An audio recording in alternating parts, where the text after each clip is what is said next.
Your local radio station. Senedd Talk Radio.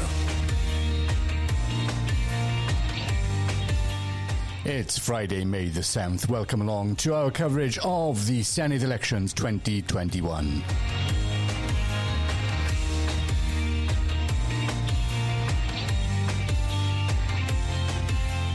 Joining me in the studio today is Gwenoro Jones, former MP for Carmarthenshire and our political analyst.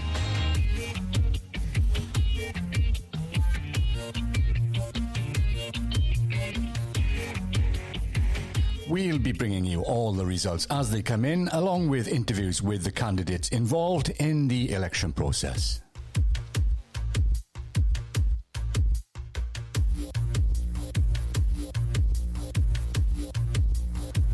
Your stories, your platform. This is Senedd Talk Radio.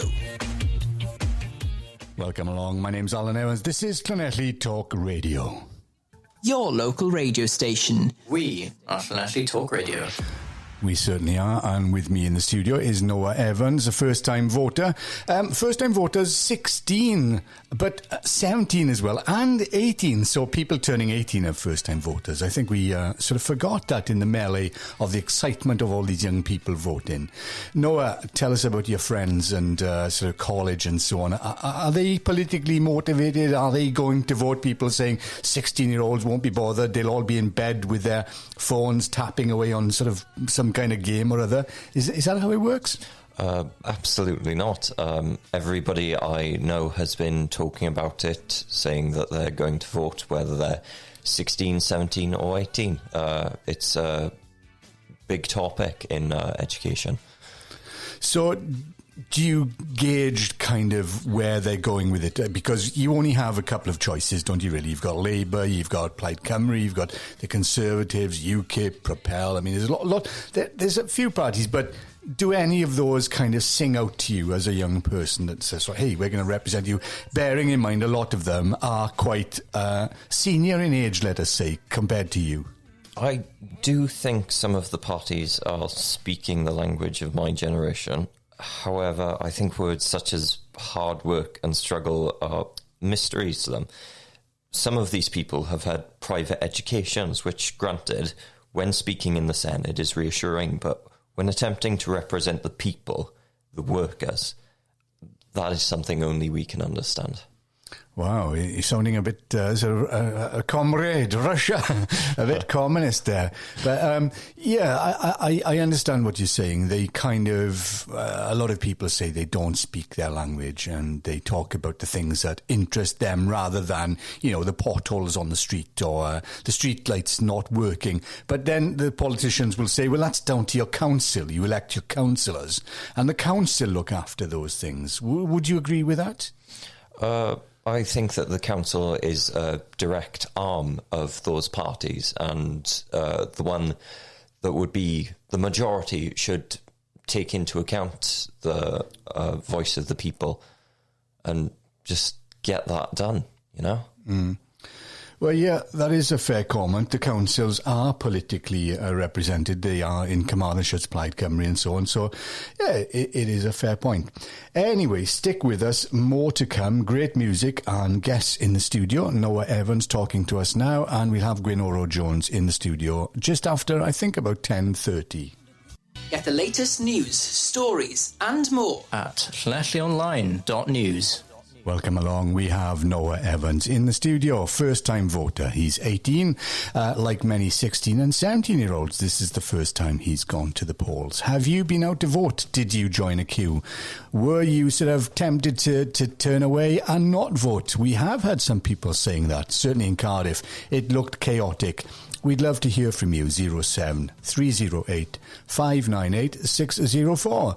Noah, you weren't in a queue, you were voting in Mynyddig and beautiful view over the estuary. You could see Caldy Island and you walked in, put your X on the 3 ballot papers. I'm assuming you did that, did you? You put it on the 3 ballot papers? Yeah, absolutely. Was it confusing to see sort of 3 sorts of papers and loads of names to vote for? Or not at all. It was...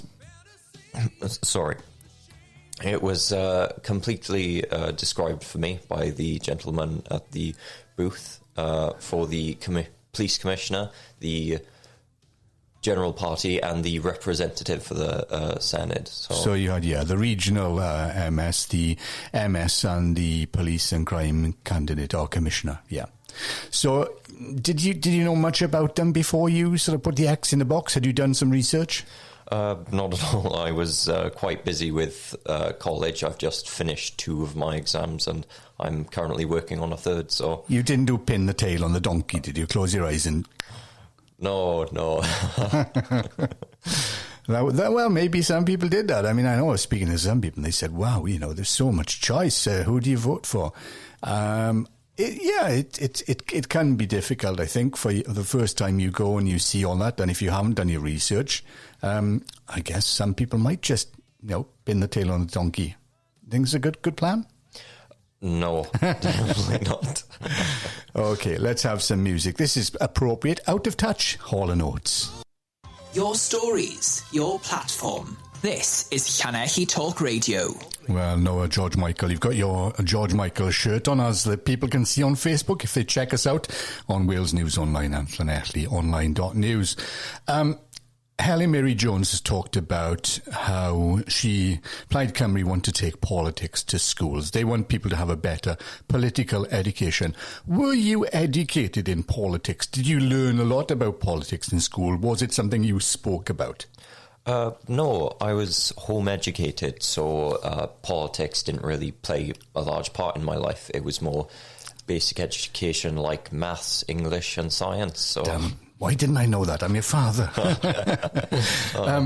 What about college? I meant, when you went there as well. Well, is there any political education? Do you sort of join groups? Do they exist? I think groups did exist before the lockdown. It's, been a little tighter with the pandemic. But students, I think there's left leaning in colleges. So, yeah. Do you think that classrooms, some as young as maybe, if we start at primary school, do you think that they should be having lessons about the sort of political structure within Wales and what it means and who these people are, how it works, all these kind of things? I think that might be a bit complex for, say, a primary school, but I definitely think they should be told that their voices matter and that they can be heard when their time comes. 16-year-olds, do you agree with them? Do you think they're mature enough? Do you think they're old enough to, make a vote? And I don't think it's for me to say. You can't really judge a person on their age. Perhaps a 16-year-old is more educated than me on politics. I wouldn't know until I talk to them. Out of interest, you were willing to sort of divulge kind of which way you were leaning? Don't name the party if you don't want to, but... It was a left-leaning party. See, I don't believe the party is the problem, more it's the people. Some of the manifestos are honourable. They promise help to people who need it, but I think we need hard workers and people who will push that in those parties. We know, though, that promises are meant to be broken. How do you hold them to account? How do you know if they're fulfilling their promises? That's the thing. You just watch them with the scrutiny. The old scrutiny. So we need to scrutinise them more, do we? We need to hold them to account. Absolutely. Okay, well, nothing's going to stop us doing that. Get the latest news, stories and more at llanelliionline.news. David Bowie and China Girl. You're listening to Llanelli Talk Radio. It's approaching 10 o'clock. It's 9:53 to be exact. Quinora Jones, the former MP for Carmarthenshire, will be joining us in the studio shortly. We still have Noah Evans here. Noah, hi. Hello. That's all we get from him. He doesn't say a lot. Stick with us, some more great music to come. Political heroes, our NHS heroes. Your stories, your platform. This is Llanelli Talk Radio. Welcome back to the studio. With me is Noah Evans, a first-time voter. He's 18, not 16. We mustn't forget that a lot of 18-year-olds are voting for the first time as well. Noah, we heard that, searching for holding out for a hero, Bonnie Tyler. The NHS clapping for our heroes, the key workers and so on. And then we get this thing where they're offered the kind of pay rise equivalent to one chicken to eat a week. Did you expect that? Did you think that this was going to happen, that this equality wasn't going to happen, that it was all sort of hype and, you know, that everything was going to go back to normal and the politicians and the fat cats were going to keep taking the money and leave these people who are doing all this work and say, there we are, thanks a lot, you've taken us through the pandemic, it's all over, we don't need you now, so back to your cage sort of thing? The 1% pay rise was criminal. It really showed the lack of humanity in our government. The NHS are underpaid and understaffed. Banging your pots and clapping your hands isn't going to change that. Calling for more outreach from volunteer services to young people, higher pay rises and more funding for the NHS will. And we heard a lot, obviously, about the effect this has had on the mental health of young people who've been sort of locked up in their rooms, almost unable to see their friends. You know, young people get a hard time of it because they're, you know, the image that's painted of them is sort of in bedrooms on their own, twiddling their thumbs on some kind of phone or game, you know, shoot 'em ups. Do you think that's an unfair portrait of young people? Definitely. You know, we're working hard to get an education, get a step in this new world. I have a brother who's in university, and it definitely had effect on him. He couldn't socialise with the people in his class, which I think he disliked very much. There are thousands of others like him across the country who have, you know, suffered from this.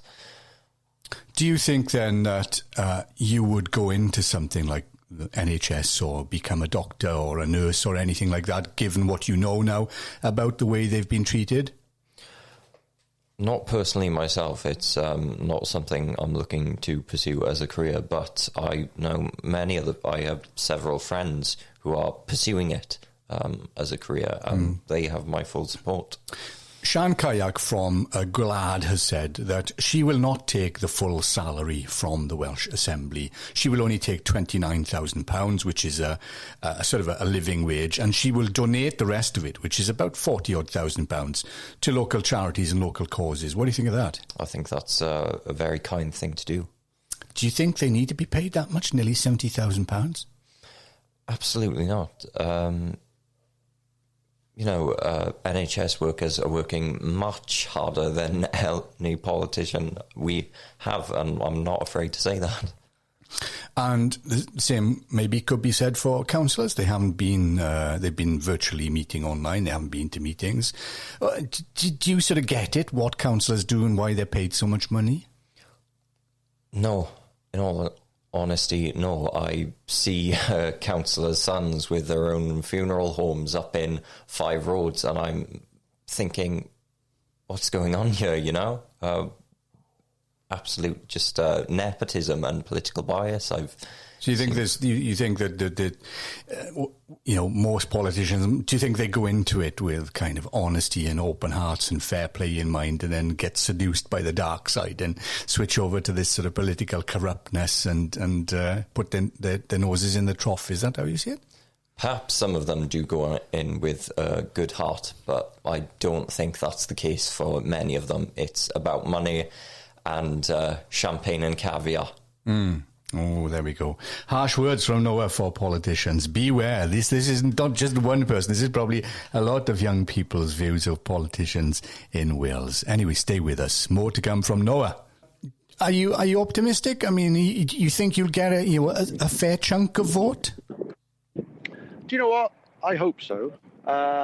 You know, you go around in your head what you could have done better and all the rest of it. You know, we pulled out all the stops in the last couple of weeks, you know, with leafleting and all the rest of it. But you know, it will be what it will be. And this is my kind of first foray into, you know, elections, apart from I'm actually a town councillor. But, you know, it's a new concept to me. So and we shall see. Do you think Reform will take any of the seats at all in the Senedd? I'd love it to happen. I think there's, I'd love it to happen, but I think we're all kind of, we've got humility here, and we think, this is the start of something, and definitely not the end. Yeah, speaking to voters yesterday, they were quite shocked at how many names were actually on some of the ballot papers. Sort of like a never-ending list. That's right, and I took my boy down, who's 16, to vote. I didn't frog march or anything, but he did comment exactly that where are all these candidates? It's a long list. So yeah, I was speaking to Noah, my son, and I asked him if he did the sort of old pin the tail on the donkey trick and just closed his eyes. But he said no, it was a bit more in depth than that. He researched it and he read your manifestos, and decided, this is the one for me. Good man. Yeah, and that's what you want, isn't it? You want them to take it seriously. And, my boy's under no impression who to vote for, but did he listen to his dad? I don't know. It's a one man, one vote. Yeah. You're quite outspoken online about issues, certainly about the Labour Party and Plaid Cymru and the way things are. How do you see, people's perceptions of politics and the way things are is that we get these people who come along, they give us a manifesto, they make all these promises, 6 months later they go to revert to type and say, actually, that's not what interests me. I'm going to do this, and to hell with you. Well, I think that seems to be the pattern that a lot of people, not just me or us or whatever, but that's the pattern that people see with their own eyes all the time. Isn't it? And I was speaking to someone in Senedd Market yesterday. He runs, a stall in Senedd Market, and I think people are entrenched in their voting loyalty, should we say? I asked my son how we kind of counter that, and he said, look, it needs more scrutiny. But the media in Wales, are they good enough to scrutinise? Do they scrutinise? Well, no, I don't think they do. Present company accepted, but it's just we need a good fourth estate to keep these people honest, and keep everyone honest. And I generally don't think we have that, because we can talk for hours about it, but it's not that clear where are the newspapers and the journalists, is their loyalty to the the politicians, or is it to the people who buy the papers and read the the journals, etc. It's hard.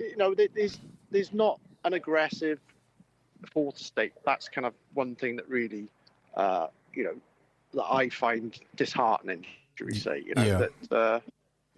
We hear about also people complaining that Cardiff might as well be in China. It's Cardiff-centric politics, lobbyists walking in and out of the door, big business deals being done behind closed doors. Is that something that you would sort of concur with? Well, do you know what? I was in Cardiff a couple of weeks ago, and I was outside the Senate. And what was outside the Senate? A load of barriers, a load of fences. A load of keep the people off. Keep the people away from us. We can't have them getting too close to us. And I was saying to one of my colleagues, it looks more like Washington D.C. Like a fortified area where people the people are just not allowed to get anywhere near it. It is disconnected from reality, and and it might as well be in Shanghai for especially people in North Wales, where they don't get a bar of it, Some people have called for a more sort of a federal Wales, not independence in a certain way, but a federal Wales where there are more regional parliaments, like you say, one in North Wales, maybe one in Mid Wales, one South and East Wales, where decision making comes closer to the people. Is that something you'd like to see? Well, I don't think, personally, we need more politicians. Plaid Cymru want to double it. They want to take up to, 49. They want 49 MSs in the Senedd. Well, that doesn't surprise me. They want more jobs for the boys, I would say. And I'm not in this for getting that particular job. I just want move things a little bit further, up, not down. And I don't think we need more politicians, more parliaments. We need accountability, and maybe that comes through the councils, the local councils. I don't truthfully know, but we definitely don't need more Senedd politicians or anything like that, in my humble opinion. Yeah. Where are you now? Are you at the count? I am. Yeah, I'm just outside the barn. And what's it like there? Give us a sort of a brief picture of lots of politicians excited and jumping about like a new day at school, or is it pretty sedated there? I would say the latter is a bit, it's a bit sedated. It's a bit kind of, they got security. They're just doing their job, keeping you 2 meters apart, Yeah. and all that sort of stuff. There's, it's. I went to the election count in Llanelli in 2016, and it was much more lively. But I think maybe that's just a sign of the times. It's just a sign of the times. Nice to have it in the sunshine and outdoors, though, isn't it? Yeah, well, the sun's gone down now, but in the sun, it's boiling. Listen, stay with us. I mean, we can talk to you in the room with lots of different people on. I'm going to go to some music and then I'm going to try and get somebody else on. But keep listening in and stick with us, and we might come back and speak to you in a minute now. Well, that wasn't Gwynoro Jones, you'd be glad to know, but he joins us now in the studio. Gwynoro, a very passionate speech there by Charlie Chaplin from The Great Dictator. Would he get your vote? Well, probably he would, to be honest. I heard reminiscences of me as a young politician. We were all tended to be idealistic when we started, and much of what was said there is true, and it is something that should be aspired to. For instance, I give you an example. The United Nations, after the Second World War, was supposed to meet and to bring together the nations of the world and try and solve the issues at the United Nations of 127 countries. But what happened? Very soon afterwards, the power politics came in. Russia, China, East, West, the Iron Curtain, and everything else. So, it was a good speech. He deserved a standing ovation. Yeah. So here we are on the verge of electing another Welsh government. 20 years of Welsh Labour, Gwynoro. You've seen it all. Are you happy with the way it's panned out politically in Wales? The Senedd institution, this bastion of democracy within the heart of Wales, the capital, Cardiff. I'm not happy with the way the Senedd operates, no doubt about that, and maybe we'll come to that bit later on in the programme. But when we look at Wales politically and how it's panned out over the last 20 years, it's been slow progress. Devolution came, but only gradually has it gained a few more powers, and sometimes reluctantly so. There was a debate as to whether we should change the name. There was a debate and a referendum even as to whether we should have the power to raise limited taxes. Now, the disappointment for me is that we have never been treated, devolution-wise, politically-wise, in the power struggle at UK level like Scotland. Scotland is well ahead of us in how it governs itself, the powers it has, the powers of its parliament. We here in Wales, I don't know, we lack the moral fibre, I think. We lack the backbone to be assertive and to stand up and to speak for Wales and to speak politically for Wales. Parties can have differences of opinion, but there seems to be a reluctance to be over-assertive. There's no such thing as that in Scotland, you notice. Sturgeon and the SNP and even the Labour Party in the years of old, when I was around, in the 70s and the 80s, you had John Smith, Donald Dewar and all those people. Very assertive politicians. We lack that in Wales. So that's your kind of overview of the Senedd, the Welsh Parliament. I mean, looking ahead, let's just say we get the same old people voted in. Is it going to change? Are we going to get that passion? Are we going to get that level? Are they getting the message from the people that, we need them to speak out on these issues? The problem with it is it's all too comfortable. You know what I mean? It's almost given that there will be a Labour government. Now, that's problem number one. And when there was an attempt back in 2007, was it? When Plaid Cymru and the Conservatives and the Liberal Democrats almost worked and got through to form a coalition government. There were a lot of voices inside the Labour Party, inside Plaid Cymru, Leanne Wood, Bethan Jenkins, I think, gave an awful time to Ieuan Wyn-Jones. There's a reluctance to move ahead, to change. Remember, Wales has been Labour since about 1918. That's over 100 years. In 1931, after the General Depression and the financial crash back then, there was a collapse in Labour right across the UK, but not in Wales. Labour only had 51 MPs, 30 of them were in Wales. And that is the problem, I think. We are so entrenched in Labour politics, and therefore I think the Labour Party itself needs a new vision, needs a new impetus, needs to look further afield than itself. And I've been a member for 20 years, and I know how it works.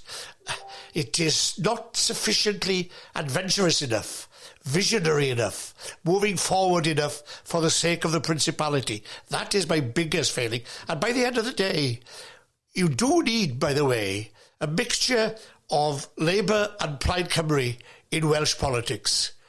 One without the other is not going to work. OK. There we are. We'll have some music and we'll come right back with Gwyn Oro Jones. Sam Cook, and only 16. Welcome back to the studio. With me is Gwyn Oro Jones. And this will be the first time 16-year-olds, 17-year-olds, and for that matter, some 18-year-olds are voting in Wales. So, Gwyn Oro, 16-year-olds can vote, but will they vote? Have they voted? Have they registered? What would that do to Welsh politics, do you think? Well, it won't have too much of an impact first time round. And for what all the evidence is, that only half of them did actually register to vote. And how many of those have actually bothered to vote in the end will be interesting. In certain seats, they could have made a difference. But it does depend, of course, until we won't find out until later in the day, at what percentage of them did turn out. But the registration is the disappointment. Mind you, I'm not quite sure whether the political parties and the institutions, the schools, the colleges, how much attention did they give and how much notice, publicity, marketing did they make of the fact? I saw a few things over the last few months, but I would have thought that there would have been posters in every school, posters in every college, I don't know if there were, alerting them to the need to register. So the question of how many turned out is going to be one of the issues. Your local radio station. We are Llanelli Talk Radio.